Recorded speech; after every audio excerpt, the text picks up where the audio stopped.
Eh bien, salut tout le monde, c'est Fenotro, j'espère que vous allez tous très bien, parce qu'en tout cas, moi ça va super.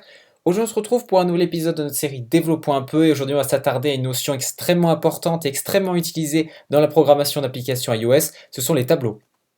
Comme à chaque fois, je vous propose de vous définir qu'est-ce qu'un tableau, donc la notion qu'on va étudier pendant ce cours, et ensuite, eh bien, nous irons directement dans le vif du sujet, dans la programmation. Alors pourquoi je fais ça? Tout simplement parce que ça vous permettra d'assimiler un objet que vous connaissez déjà, comme par exemple ici une armoire, on va expliquer pourquoi une armoire, et la programmation juste après. Alors je propose de commencer directement. Certains d'entre vous auront déjà remarqué que j'ai repris le schéma que j'avais déjà utilisé quand je vous avais présenté les bases de données. C'est normal, c'est voulu parce que c'est globalement la même chose, hein. Une table en base de données, c'est en quelque sorte un tableau. Donc voilà, n'hésitez pas, n'ayez pas peur, je ne me suis pas trompé, non, rassurez-vous, c'est normal. Alors concrètement, qu'est-ce qu'un tableau informatique? C'est globalement une armoire, alors chez vous je pense que vous avez tous une armoire qui comporte des tiroirs. Alors c'est exactement la même chose, un tableau en fait si vous préférez c'est une sorte de grosse variable qui va en contenir plein d'autres. C'est-à-dire par exemple, quand je vais ouvrir donc mon armoire, hein, on va l'assimiler à une grosse variable, dès que je vais ouvrir cette armoire-ci, parce que je peux en avoir plusieurs, je vais avoir plusieurs tiroirs. Dès que je vais ouvrir le deuxième tiroir, je vais avoir quelque chose, donc ça va être une variable, un objet, par exemple ce sera mes chaussettes, etc. Et dès que je vais ouvrir le troisième tiroir, je vais avoir encore autre chose. Alors vous verrez un petit peu plus loin qu'il existe plusieurs types de tableaux, donc plusieurs types d'armoires. En effet, chez moi, je peux avoir par exemple une armoire spécialisée pour un type d'objet. Alors on va revenir encore une fois sur l'expression imagée pour bien que vous compreniez. Par exemple, chez moi, j'ai une armoire qui va contenir que des chaussettes. C'est-à-dire que quand je vais ouvrir le tiroir numéro 1, je vais avoir par exemple des chaussettes noires. Dès que je vais ouvrir mon tiroir numéro 2, je vais avoir des chaussettes marron.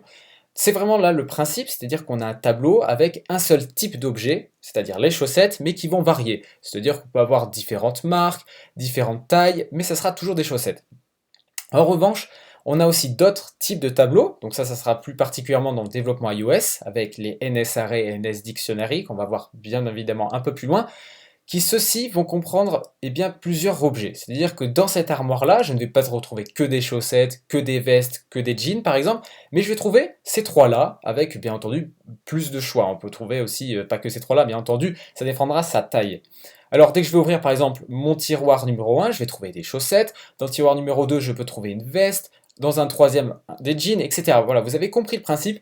On a des armoires qui sont dites typage unique, avec un seul objet qui va différencier, par exemple, sa variable, sa valeur, mais aussi des armoires de type multi-objet qui vont contenir plusieurs objets. Alors si vous avez compris ce que je vous ai dit juste avant, c'est que déjà c'est pas mal, vous avez déjà assimilé la base. Alors maintenant on va commencer à rentrer un peu plus dans le vif du sujet, donc un peu dans la programmation, pour que vous compreniez bien comment ça fonctionne. Alors là je vous ai mis le premier type de tableau, c'est-à-dire un typage unique, celui que je vous ai dit juste avant avec les chaussettes. Regardez par exemple on a une armoire, et on va dire donc cette armoire, pardon, ça va être le tableau en entier, c'est-à-dire ceci. Ça va être notre armoire.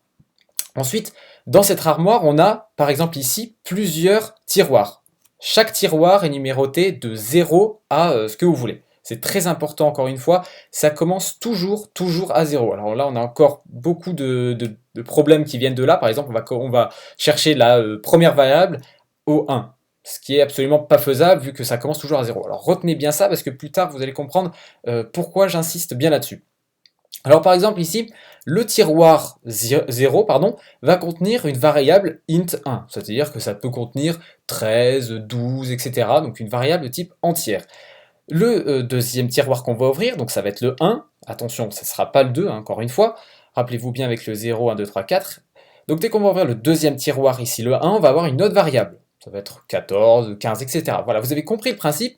Néanmoins, il faut savoir que vous ne pourrez pas mettre des variables de typage différents dans ce type de tableau. Par exemple, dès que je vais déclarer un tableau de type int, eh bien je ne pourrai pas mettre des floats, je ne pourrais pas mettre des doubles, je ne pourrais pas mettre de string, de NSString par exemple, ce n'est absolument pas possible, vous pouvez annuler là-dessus, et c'est pour ça qu'on verra les tableaux, comme je vous ai dit, avec multiples objets un petit peu plus tard. Maintenant qu'on a vu comment fonctionne un tableau à typage unique, je vous propose d'en créer un pour voir comment ça se manipule et comment est-ce qu'on peut voir les valeurs qui sont à l'intérieur. Alors pour cela, je vais déclarer un tableau de type int, donc integer, qui va comporter 3 valeurs. Alors pour cela, on va faire int, on va l'appeler tableau, voilà comme ceci.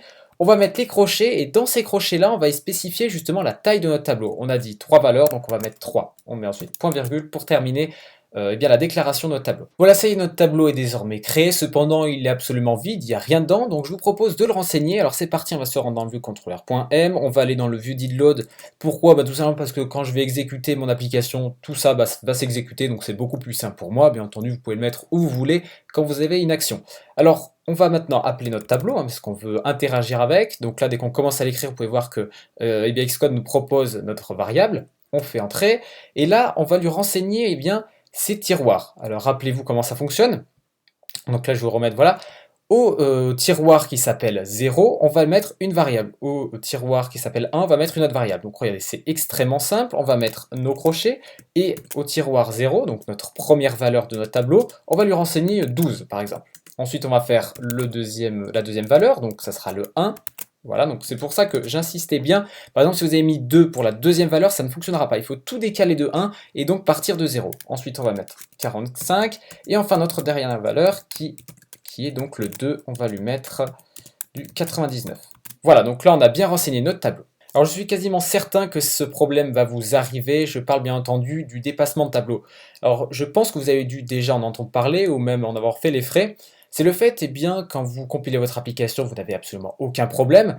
Et dès que vous la lancez, vous vous rendez compte que cette dernière, au bout d'un moment, va cracher, littéralement. C'est-à-dire que vous allez l'utiliser et d'un coup, boum, plus rien, vous allez revenir au Springboard et votre application est complètement plantée. Dans la console, on va vous dire que vous avez dépassé le tableau. Alors je vais vous expliquer ce que c'est qu'un dépassement de tableau pour bien vous compreniez et donc pour l'éviter. Alors concrètement, qu'est-ce que c'est un dépassement de tableau?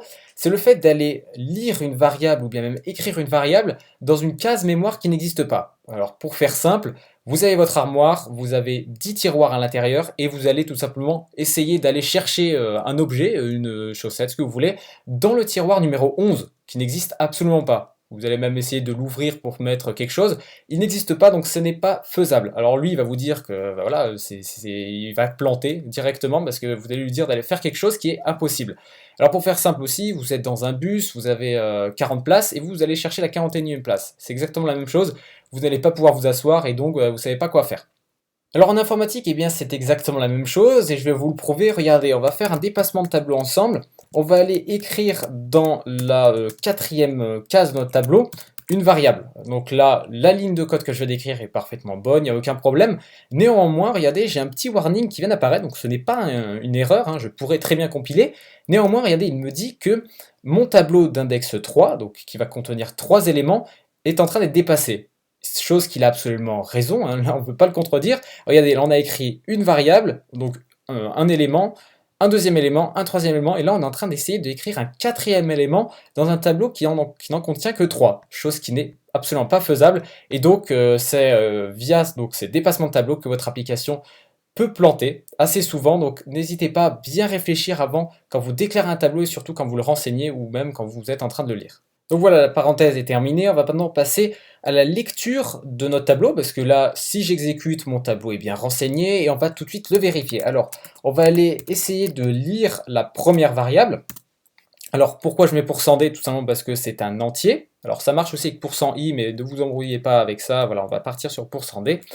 %d, et je vais afficher donc la deuxième valeur de mon tableau. Pour cela, je vais faire tableau, et je vais mettre 1.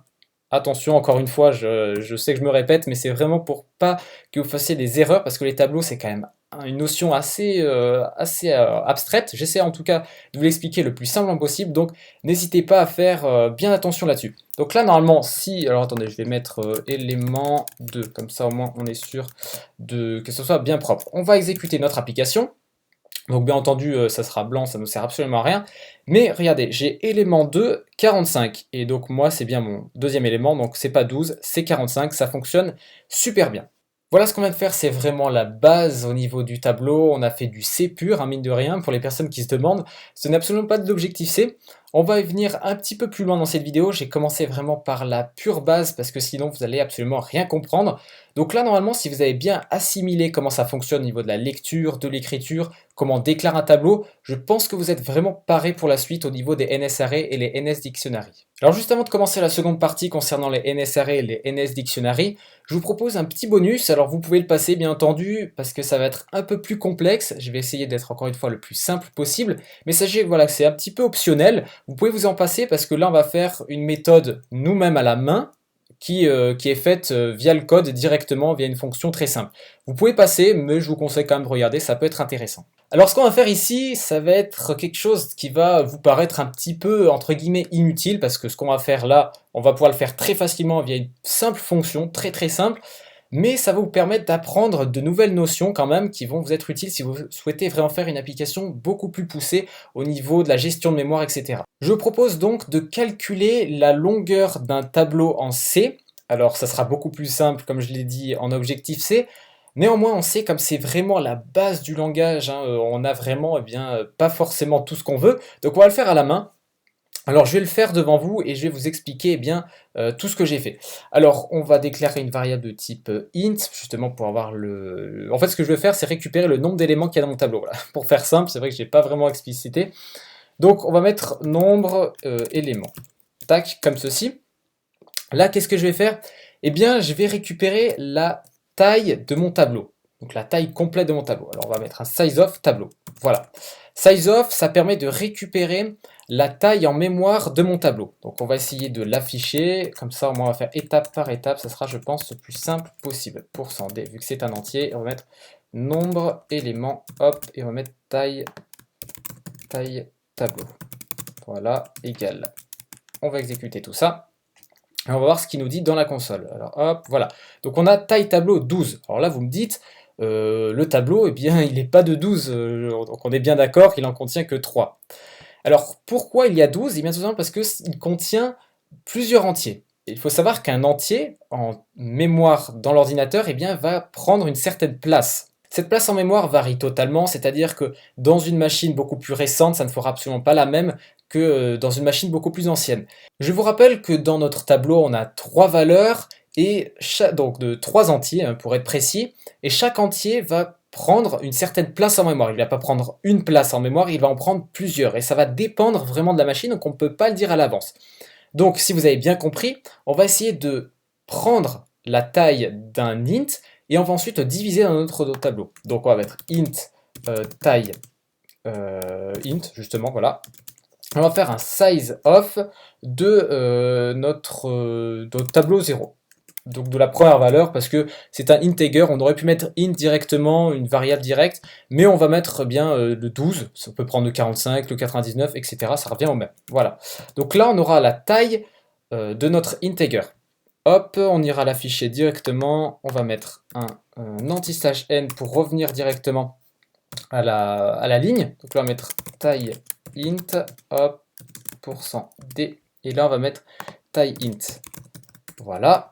Donc là, si je compile, on aura la taille de notre tableau qui va être donc de 12 et la taille de notre int qui va être 4. Alors vous pouvez essayer chez vous sur différentes machines, pas forcément l'iPhone, vous pouvez essayer de regarder la taille du int si elle varie. Ça peut varier bien entendu, comme je vous l'ai dit, ça dépendra de la machine. Voilà, on a maintenant la taille de notre tableau, la taille du int. Je vous propose maintenant de faire la division finale pour voir si on arrive bien à 3, donc le nombre d'éléments total de notre tableau.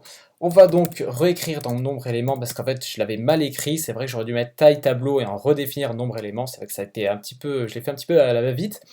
Donc pour cela on va mettre nombre éléments, on va reprendre la variable qui était juste au-dessus et on va ensuite la diviser par la taille du int.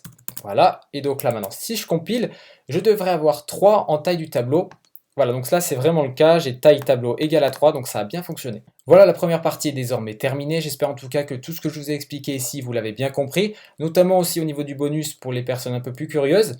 N'hésitez pas à m'en faire part dans les commentaires si vous avez 2-3 petites questions, si vous avez des choses que vous n'avez pas bien compris. Je vous donne rendez-vous très prochainement pour la partie 2 où on va parler des NS-Array, des NS-Dictionary.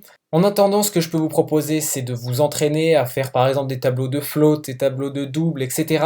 Donc n'hésitez pas à mettre à profit ce que vous avez utilisé. Sachez en tout cas que si vous avez bien compris cette notion des tableaux en C, il n'y aura absolument aucun problème pour les NS-Array et les NS-Dictionary. On se retrouve en tout cas pour une prochaine très rapidement, je vais vous sortir la partie 2, je vais essayer de faire le plus vite possible, rassurez-vous. En tout cas, si vous avez encore une fois des petits problèmes, des petites questions, n'hésitez pas, l'espace commentaire est fait pour ça. On se retrouve très prochainement, c'était iPhone Intro, allez ciao tout le monde.